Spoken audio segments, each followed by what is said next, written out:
శ్రీకాకుళం జిల్లా ఇచ్చాపురం నియోజకవర్గంలో మాజీ ఎమ్మెల్యే, వైసీపీ ఇచ్చాపురం ఇన్ఛార్జ్ పిరియా సాయిరాజ్ ఆధ్వర్యంలో సీఎం వైఎస్ జగన్ ప్రతిపక్ష నేతగా చేపట్టిన ప్రజా సంకల్ప పాదయాత్ర ప్రారంభ 6వ వార్షికోత్సవ వేడుకలను ఘనంగా నిర్వహించారు.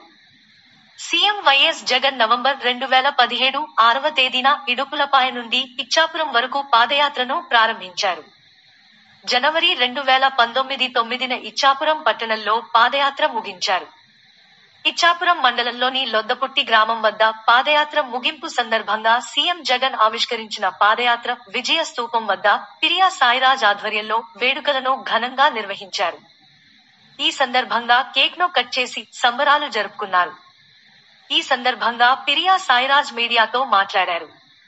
ప్రతిపక్ష నేతగా సీఎం జగన్ పాదయాత్ర దేశ రాజకీయాల్లో చరిత్ర సృష్టించిందని, అధికారంలోకి వచ్చిన వెంటనే ఇచ్చిన హామీలలో 98.5% హామీలను నెరవేర్చిన ఘనత సీఎం వైఎస్ జగన్ కు దక్కిందని అన్నారు.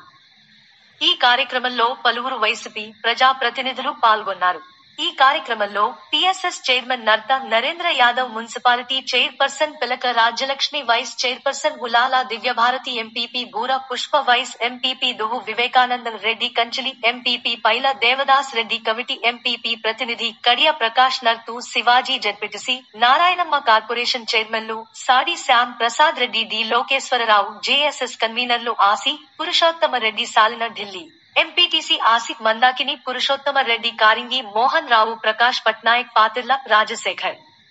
రెడ్డి, పిట్ట ఆనంద్, చిట్టిబాబు, నాగరాజు, కారింగి త్రినాథ్, మున్సిపాలిటీ కౌన్సిలర్ తాడి ఆదిరెడ్డి, బొచ్చు Jagan, Neelapu, Delhi YCP minority cell జిల్లా అధ్యక్షుడు ప్రతి అన్వేష్, కాల సత్యరాజ్ యాదవ్, వజ్ర మృత్యుంజయరావు తదితరులు ఈ కార్యక్రమంలో పాల్గొన్నారు. ముఖ్యంగా జగన్మోహన్ రెడ్డి గారు పాదయాత్ర ఆ రోజు చేసినటువంటి పాదయాత్ర ఏదైతే ఉందో అది సుమారు ఈనాటికి 6 సంవత్సరాలు కావస్తుంది. మరి ఆనాడు జగన్మోహన్ రెడ్డి గారు మొదలుపెట్టినటువంటి పాదయాత్ర ఇడుపులపాయ నుంచి ఇచ్చాపురం వరకు సుమారు 3600 కిలోమీటర్లు ఆయన చేసినటువంటి సుదీర్ఘ పాదయాత్రలో కేవలం పాదయాత్రకే పరిమితం కాకుండా పాదయాత్రలో ప్రజల యొక్క నష్టాలు, కష్టాలు, బాధలు, ఇబ్బందులు అన్నీ తెలుసుకొని ప్రతి ఒక్క సామాజిక వర్గంతో సహా ప్రతి ఒక్క అట్టడుగున ఉన్నటువంటి బలహీన వర్గాలను ఆదుకుంటానన్నటువంటి ఒక మంచి ఆలోచనతో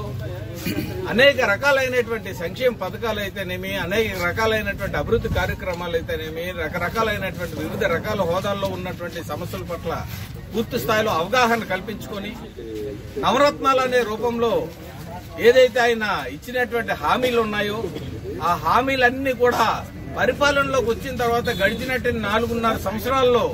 ఇప్పటి వరకు ఇచ్చినటువంటి అన్ని హామీల్లో 98.5% హామీలు ఈ రోజు వరకు నెరవేర్చడం జరిగింది. మరి ఇంత పెద్ద ఎత్తున ఈ రోజు వరకు మన రాష్ట్రంలోనే కాదు దేశంలోనే ఏ ముఖ్యమంత్రి కూడా సాధించలేనటువంటి అతిపెద్ద ఘనత ఒక్క మన ముఖ్యమంత్రి వైఎస్ జగన్మోహన్ రెడ్డి గారికి సాధ్యమైందని చెప్పి సందర్భంగా మనందరం చెప్పుకోవచ్చు. మరి ఏదైతే మాట తప్పని మడం తప్పనటువంటి కుటుంబం నుంచి వచ్చినటువంటి వ్యక్తిగా చూసా తప్పకుండా ఇచ్చినటువంటి ప్రతి హామీను నెరవేరుస్తూ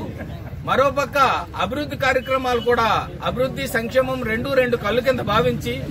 మంచి పారదర్శకమైనటువంటి పరిపాలన ఇస్తానన్నటువంటి ప్రజలకు ఇచ్చినటువంటి భరోసా ప్రకారం ఎక్కడ చిన్న అవినీతి మరక కూడా లేకుండా గతంలో ఉన్నటువంటి తెలుగుదేశం ప్రభుత్వాలు, తెలుగుదేశం పార్టీలు చేసినటువంటి తప్పులు మళ్లీ జరగకుండా ప్రజల్లో పూర్తి స్థాయిలో అందరికీ కూడా అన్ని సంక్షేమ పథకాలు పార్టీలకి, కుల మతాలకి అతీతంగా, రాజకీయాలకి, ప్రాంతాలకి అతీతంగా ప్రతి ఒక్కరిని ఆదుకుంటానని ఇచ్చినటువంటి మాటకి కట్టుబడి నేటికి 4.5 సంవత్సరాలు పూర్తి స్థాయిలో అన్ని కూడా ప్రజలకి ఈ రోజు వరకు నెరవేర్చి మరి రాష్ట్రంలోనే కాదు దేశంలోనే ఒక మంచి ముఖ్యమంత్రి కింద ఎవరూ చేయలేనటువంటి సాహసోపేతమైనటువంటి కార్యక్రమాలు చేసినటువంటి జగన్మోహన్ రెడ్డి గారికి ఈ వేదిక ద్వారా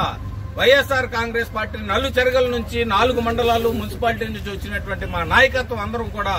మరి ఆయనకి దిగ్విజయంగా ఆయన ఇచ్చినటువంటి పరిపాలనకు అందరం మెచ్చుకొని ఆయనకు పూర్తి స్థాయిలో అభినందనలు తెలుపుతున్నాం. మరి ఇంత చక్కటి పరిపాలన అందించినటువంటి జగన్మోహన్ రెడ్డి గారికి రానున్న కాలంలో కూడా ఆ భగవంతుడు ఇంకా ఇక నుంచి ఇంకొక 20 సంవత్సరాలు మళ్ళీ